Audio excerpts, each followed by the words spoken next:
Good morning and welcome to path of evolution. આજે આપણે જે ભગવાન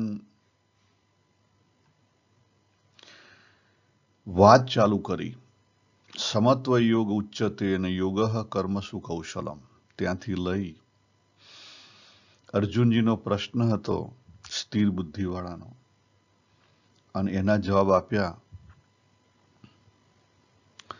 ત્યાં સુધીનો એક જે ભાગ છે જે આપણને સમજાવવા માંગે છે કે ભગવાને આપણને સાધન આપેલા છે.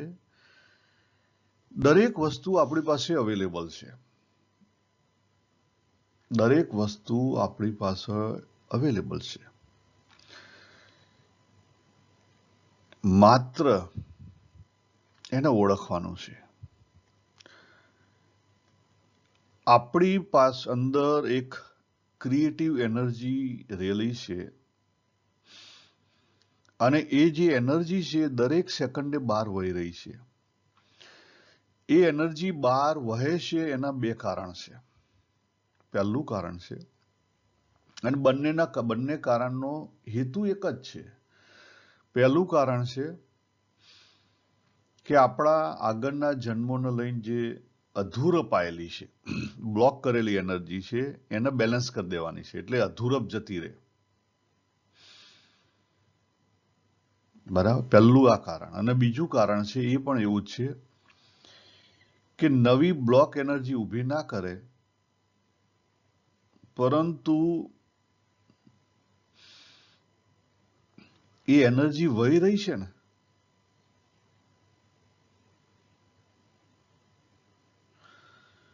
એનો ઉપભોગ નથી કરવાનો, એનો ઉપયોગ કરવાનો છે જીવનની અંદર.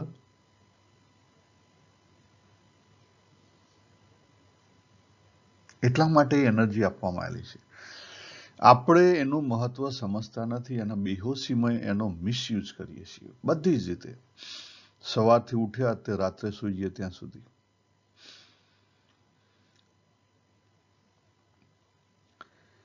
એ એનર્જી જે વહી રહી છે એની અંદર કોન્સેપ્ટ છે યસ, એની અંદર ફિલિંગ છે યસ, દેહના રૂપ જે અનેક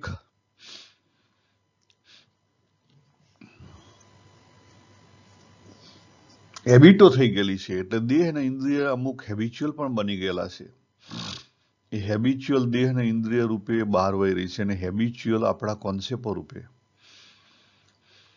આખી ચેનલ ભગવાને ગોઠવી આપેલી છે કે ભાઈ ચિદ પરા છે, પરા ચિત્ત શક્તિ બન્યું, અને ચિત્ત શક્તિ છે એ પછી વહે છે આગળ, કંઈક શોધી રહી છે. શું શોધી રહી છે? સંતોષ.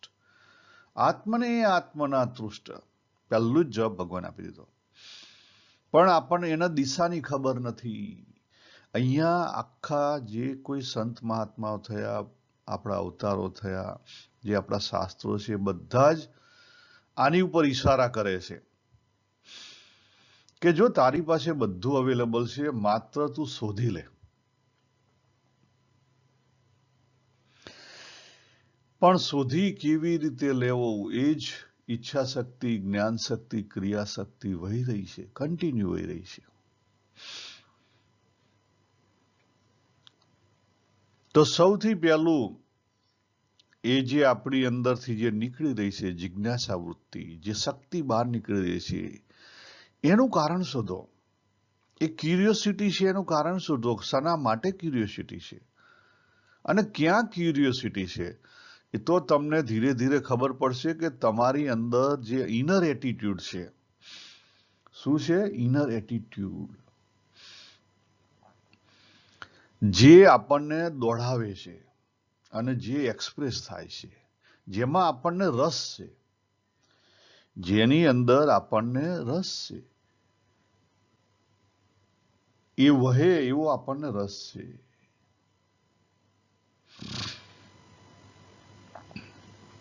તો એ આપણને શાસ્ત્ર ઓલું શસ્ત્ર સાધન મળેલું જ છે.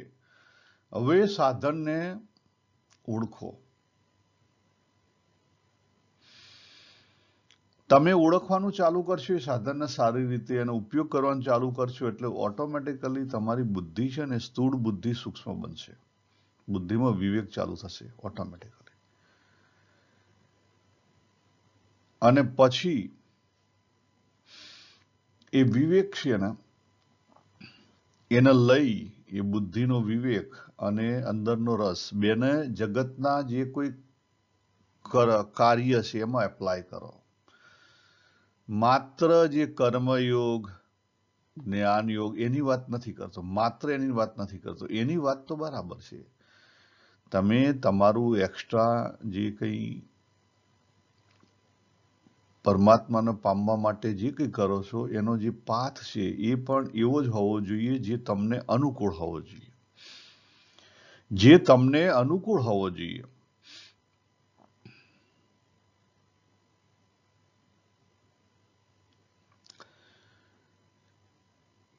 એટલે આપણે આગળ વાત કરી હતી કે આપણા જે માઇન્ડસેટ છે, રસ હોય છે અંદરના, એ અંદરના રસના આધારે, ઇનર એટીટ્યુડના આધારે, અંદરના રસના આધારે તમે જુઓ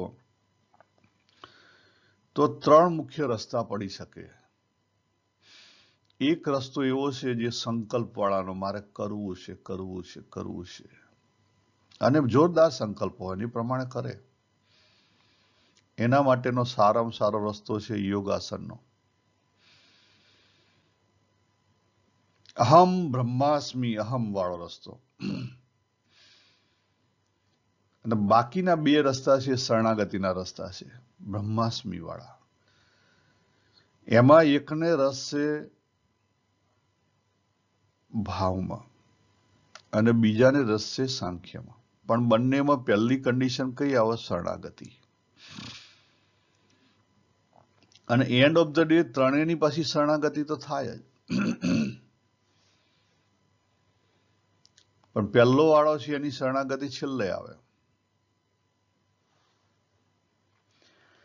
એટલે આપણે આપણા રસ્તા છેલ્લે શોધવાના છે અને રસ્તા શોધ્યા પછી આપણે હોશથી ડ્રાઈવ કરવાનું છે. દરેકે દરેક પરિસ્થિતિમાં જો તમે હોશથી વર્તશો તો અંદર રહેલી જે બ્લોક એનર્જી બહાર નીકળે છે ને એ ન્યુટ્રલાઇઝ થઈ જશે. આપણે ક્લોકના આધારે એને સમજાઈ હતી, આગળ ક્લોકના આધારે સમજાય તો. એટલે આજે સ્ક્રીન ઉપર જે દેખાય છે 6 થી 8, 10, 12, 2, 4, 6, અને એની સાઈડમાં લખેલું છે કે કઈ રીતે એ જે ફુવારો અંદરથી બહાર નીકળે છે. પણ આપણે એમાં આજે વિશેષ નહીં જઈએ, આગળ સમજાયેલું છે, ફરી નહીં જઈએ. આજે આપણે જોઈએ કે આપણને એક, મારા ખ્યાલથી હિન્દી ફિલ્મનું, પિક્ચરનું અને બીજું ભજન છે, બંનેની અંદર એવા ઈશારા કરવામાં આવેલા છે કે આપણી પાસે બધું છે, તું જો, તું ક્યાં અટવાયેલો છે, એને આજે સમજવાનો આપણે પ્રયત્ન કરીએ. તો સ્ક્રીન ઉપર દેખાય છે જીવન કેવું છે? તો નદીની, અહીંયા જે કવિ છે શું કહે છે? જીવન કેવું છે? તો જેમ જે નદી, વહેતી નદી હોય એના જેવું જીવન છે, વહેતું જીવન છે. પણ નદી માટે તો 2 કિનારા છે, એની વચ્ચે એ દોડ્યા કરે છે.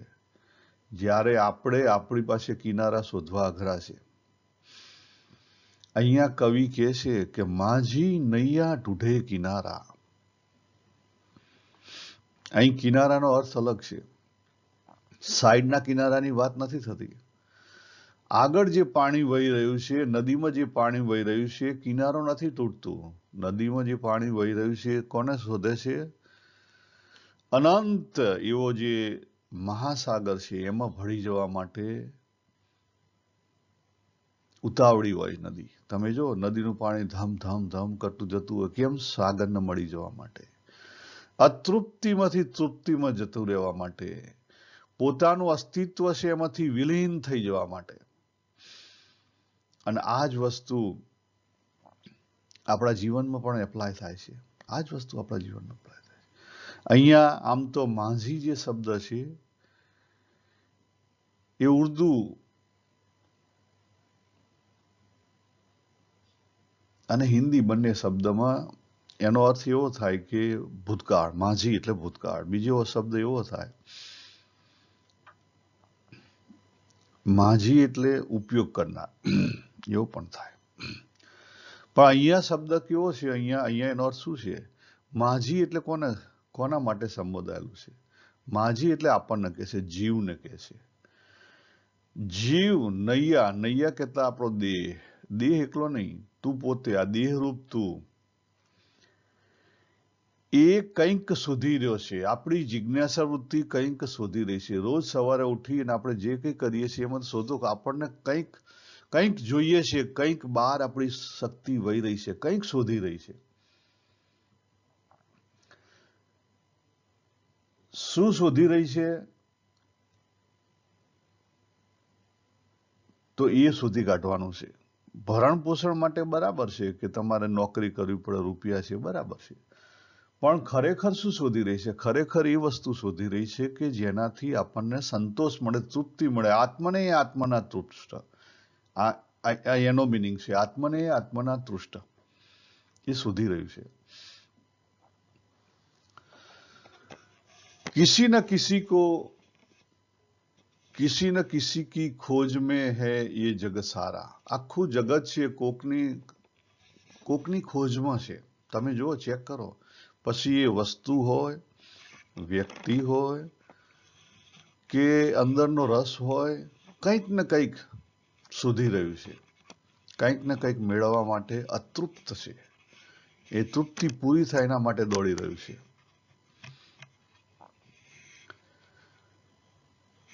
કભી ન કભી તો સમજોગે તુમ એ ઈશારા. કવિ કહે છે કે ભગવાનને ઉતાવળ નથી. એક દાડો તને ખબર પડશે કે તું શું શોધી રહ્યો છે, શા માટે આટલા જન્મો લીધા, તું શું શોધી શું રહ્યો છે. એક દિવસ તો તને ખબર પડશે. એસી કોઈ મોજ નહીં જિસકો કોઈ ખોજ નહીં. ખોજ વગર તમને મોજ કદાપી મળશે નહીં. હું ઘણી વાર વાત કરું છું, બરફની પાટ મૂકી દીધી. આવા શબ્દો હું વાપરું છું. ઘણા સામાજિક સદાચારી માણસો પહેલા સ્ટેપની સાધના છે ને, પહેલા સ્ટેપની સાધનામાં જ એ સ્થિર થઈ જાય. જે મંદિરે ગયા, જે પહેલું અથવા બીજા પગથિયે એમને મજા પડી ગઈ ને પછી ત્યાં એ શું કરે, ત્યાં સ્થિર થઈ જાય. એટલે બરફની પાટ મૂકી દીધી. પછી ભગવાન જોડે પહોંચી શકે નહીં. બહુ ઘણા બધા સારા માણસો હોય, પણ એમને બરફની પાટ મૂકી દીધી હોય. એમની જિજ્ઞાસા વૃત્તિ ત્યાં શું થઈ ગઈ? ઠરી ગઈ. ત્યાંથી બહાર નીકળી શકે નહીં. પતી ગયું. પછી જેના ફોલોવર થઈ ગયા અને એ જે વસ્તુ પકડી, ફોલોવર પાછું એક જ વસ્તુ એને પકડી હોય, એ વસ્તુ પકડીને બેસી ગયો ત્યાં.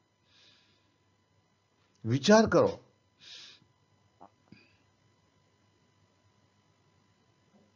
તમારી જિજ્ઞાસા વૃત્તિ ત્યાં ઠરી ગઈ છે. જો હું જિજ્ઞાસા વૃત્તિને અત્યારે હાલ આપણા આત્મકલ્યાણની બાબતમાં કહું છું. તમારી પાસે જિજ્ઞાસા વૃત્તિ કદાચ ચાલુ હશે, પણ એ શેના માટે? વધારે પૈસા મેળવવા માટે, છોકરાના મોટા મકાનો બનાવવા માટે. એ તો અહીંયા જ રહેવાના છે. એ કંઈ ક્યાંય જવાના નથી. આજ સુધી આવા કેટલાય જન્મો લીધા, કેટલાય જન્મો એવા કેટલાય બનાયા,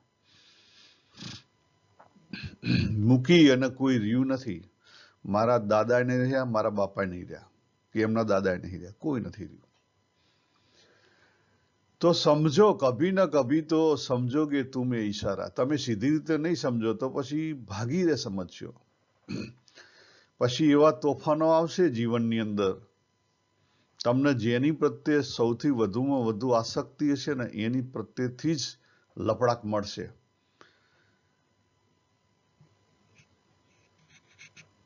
જેની પ્રત્યે તમને સૌથી વધુ લોભ હશે ને એની પ્રત્યેથી જ તમને સૌથી વધુ રિજેક્શન મળશે.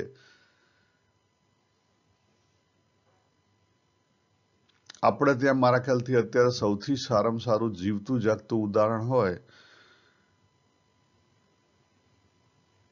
તો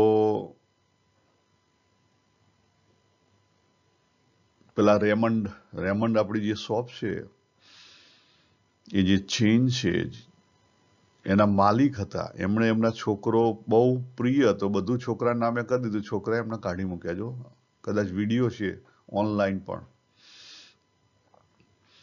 જેમાં તમારો લોભ ખૂપેલો હશે એ લોભ જ તમને પરેશાન કરશે.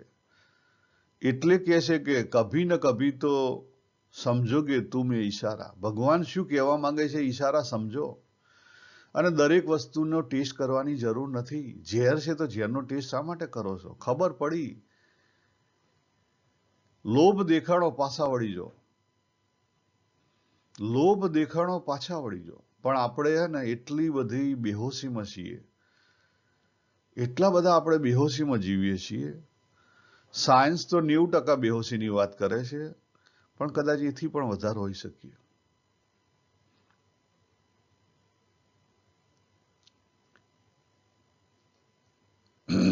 આપણે 90% સબકોન્શિયસથી જીવીએ છીએ એ પ્રોબ્લેમ નથી, પણ આપણું સબકોન્શિયસ બગડેલું છે આગળના જન્મોને લઈને, એ પ્રોબ્લેમ છે. એસી કોઈ મોજ નહીં जिसको કોઈ ખોજ નહીં. ખોજ કર્યા વગર મોજ નહીં મળે.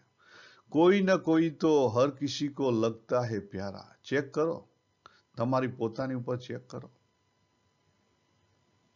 તમારી અંદર જ લાઈક ના ડિસલાઈક પડેલું છે. माझी નૈયા ઢૂઢે કિનારા. કંઈક તૃપ્તિ જોઈએ છે, કિનારા વગર તૃપ્તિ નહીં મળે, સંતોષ નહીં આવે. જીવન પથ ચલતે હુએ એક દિન થક કર ચલતે હુએ. આ થાકવાની વાત ક્યાં કીધી? આપણે જે રેમન્ડ વાળાની વાત કરી ને એ રીતે તમે જેની અંદર ખોટો મોહ શોધતા હશો, આસક્તિ શોધતા હશો, પ્રેમ શોધતા હશો, ખોટો પ્રેમ, ખોટું સુખ શોધતા હશો, ત્યાં તો તમે થાકી જવાના, એક દિવસ થાકી જવાના. તમને પૈસામાં બહુ રસ હશે તો એક દિવસ થાકી જશો. પૈસા મળશે પણ પછી તમારું જીવન નહીં હોય. તમને સાયન્સનું રિસર્ચ કરવાનું બહુ રસ હશે, એક દિવસ તમે થાકી જવાના. સાયન્ટિસ્ટો બધા થાકી ગયા, જીવન અધૂરું પડી ગયું. તમને પૈસા બનાવવામાં રસ હશે, તમને કદાચ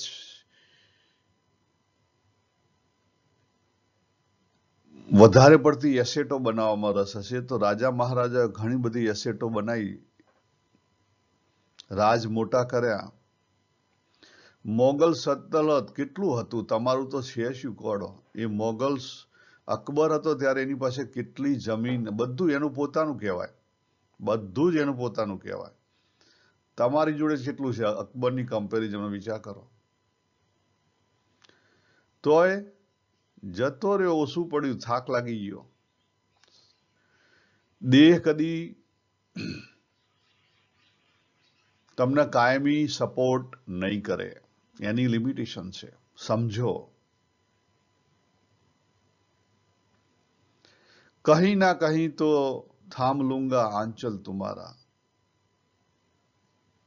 હવે આશા બતાવે છે કે એક દિવસ તો મને જે મારી તૃપ્તિ જ્યાં છે, મારો જ્યાં સંતોષ છે, મને મળી જશે. જૈસે રાધા શ્યામ મિલે, જૈસે સીતારામ મિલે. પૂર્ણતા તરફ અહીંયા ઈશારો શની પર છે? પૂર્ણતા તરફ જવાનું છે આપણે, પૂર્ણતા તરફ. અત્યારે આપણે અધૂરા છીએ, અધૂરા છીએ એની દોડ છે. દોડ શની છે? અધૂરપની દોડ છે. જે જિજ્ઞાસા વૃત્તિ છે એ પૂર્ણતા શોધવા માટે ભટકી રહી છે. કભી ના કભી તો મિલન હોગા તુમસે હમારા. એટલે આ કોને કહે છે? આ પ્રકૃતિ પુરુષને કહે છે કે હે પુરુષ, હું તારાથી જેટલી દૂર ભાગી, હું તારાથી જેટલી દૂર ભાગી એટલી સ્થૂળ થઈ ગઈ, અને એટલી કેવી થઈ ગઈ? અધૂરી થઈ ગઈ. સ્થૂળ અને અધૂરી થઈ ગઈ. અને એ સ્થૂળ અને અધૂરપ જો છૂટે તો મિલન થાય. હવે આપણા પોતાના જીવનમાં ચેક કરો. આપણને કોઈ સારી વસ્તુ મળે તો આપણને આનંદ થાય છે. ભાવ એક્સપ્રેશન જો પેલા યલોની અંદર લખેલું છે. આપણને આપણું બાળક મળે, કે આપણા પતિ મળે, પત્ની મળે, મા બાપ મળે, આપણે હક કરી લઈએ છીએ, આપણને આનંદ થાય છે. જે ભાવ એક્સપ્રેસ થયો એ શું કરે છે? એને પકડો. એ શાના માટે છે? પૂર્ણતા માટે છે, પણ અધૂરો રહી જાય છે. કારણ કે આપણે હક બહુ તો 1 મિનિટ કરી શકીએ, વધારે ના કરી શકીએ. જો તમને 24 કલાક બાંધી દેવામાં આવે તો મુશ્કેલી થાય. એથી આગળ આપણા જીવનની અંદર જે ચક્કર સમાજે ગોઠવેલું છે, સપોઝ આપણે આપણી શક્તિ પ્રમાણે જ જઈએ છીએ, કારણ કે એજ એ બાબુ, એજ એ મેલ આદમી અથવા પુરુષ, બાબુ દેહથી અધૂરો છે, અને અધૂરપ છે પૂરી કરવા માટે બાબુને શિલ્પાની જરૂર છે, સિંહની જરૂર છે, દેહની અધૂરપ. પણ એ દેહની અધૂરપમાં પણ ઈશારા છે, એ સમજો. એમાં પણ તમે જે પ્રેમ છે, મિલન છે, એ એકતા ઈચ્છે છે ને, પણ એકતા આપણી ટકી શકતી નથી, કારણ કે આપણે પોતે અધૂરા છીએ. સામેવાળું પાત્ર પણ અધૂરું છે, આપણે લિમિટેડ છીએ. બોડી છે આપણી, એક લિમિટેશન ત્યાં આવી જાય છે. એ જો સમજાય તો પણ એથી પર થવાય. એથી આગળ ભગવાને ઘણા બધાને બહુ સરસ દેણ આપેલી હોય છે. એ લોકો ઘણા બધા આગળ હોય, ખરેખર ક્રિએટિવિટી એનર્જી આપેલી હોય. કોઈ સારું બનાવી શકતો હોય, કોઈ સારું ગાઈ શકતો હોય, કોઈ સારું ચિત્ર બનાવી શકતો હોય, કોઈ સારું મકાન બનાવી શકતો હોય, કોઈ સારી ગાડી બનાવી શકતો હોય.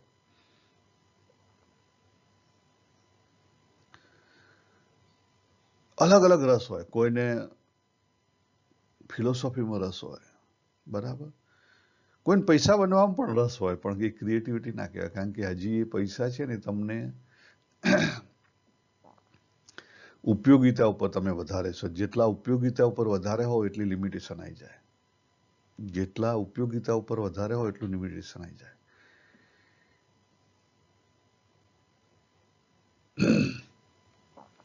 એટલે આપણી અંદર જે ઇનર ક્રિએટિવિટી એનર્જીનો જે ફ્લો વહી રહ્યો છે, એને પણ જો સમજવામાં આવે કે મને સંતોષ શેનાથી થાય છે, કે મને ચિત્રમાં રસ છે, હું ચિત્ર ફર્સ્ટ ક્લાસ બનાવી દઉં તો મને સંતોષ થાય છે, ભૂલી જઉં છું બધા દુઃખ દર્દ. આ શું છે? આપણું કોસ્મિક સાથેનું મિલન છે, આપણી એનર્જીનું મિલન છે, આપણી અંદરથી બહાર વહેતી એનર્જીનું મિલન છે, સાચા અર્થમાં મિલન છે. એથી આગળ આપણી અંદર એક સ્ત્રી તત્વ અને એક પુરુષ તત્વ, ઈંગલા અને પિંગલા એનર્જી વહી રહી છે. એ જો અધૂરી છે ત્યાં સુધી મુશ્કેલી છે, પણ એ બંને હાર્મોનાઇઝ થઈ જાય તો આપણી અંદર રહેલી એનર્જી, પછી આપણે બહાર કોઈ પાર્ટનરની જરૂર પડે નહીં. તો આપણું જે સંતોષ છે, આપણી તૃપ્તિ છે, ઊંચી હોય. એટલે 1 કરતા 2 ની તૃપ્તિ વધારે છે, 2 કરતા 3 ની તૃપ્તિ વધારે છે, 3 કરતા 4 ની તૃપ્તિ વધારે છે, 4 નંબરે ઉભેલો છે એની. અને એથી આગળ 5, જેમ નદી છે સમુદ્રમાં ભળી ગઈ, જેમ પાણીનું બુંદ છે એ સાગરમાં ભળી ગયું, જેમ હું પોતે છે ડિઝોલ્વ થઈ ગયો પરમાત્મામાં, અનલિમિટેડમાં. એ સુખ આખું અલગ છે. એનું નામ આનંદ છે. એનું નામ આનંદ છે. તો આ જે ઈશારા કર્યા છે આ કવિઓએ અને આપણા જીવનની અંદર રિયાલિટી ઉપર, એની ઉપર ધ્યાન કરો તો પણ તમને આગળ વધી શકશો. તમે જેના માટે અહીંયા જન્મ્યા છો, જે કરવા માટે, આપણે પાછા આપણા પોતાનું જે સ્વરૂપ છે એમાં પાછા જવાનું છે. એનાથી દૂર ભાગ્યા છીએ, એને મુશ્કેલી ઊભી કરી છે. પ્રકૃતિ દૂર ભાગી છે, પ્રકૃતિને પાછી ધીરે રહીને વાળો તો મેળ ખાય, બાકી મેળ ખાશે નહીં. અને સમજદાર કો ઈશારા કાફી છે. તમે બધા સમજદાર છો, આટલો ઈશારો કાફી છે. તો અહીંયા આપણે પૂરું કરીએ. સર્વેને જય શ્રી કૃષ્ણ. હરિ ઓમ તત્સત. હરિ ઓમ તત્સત.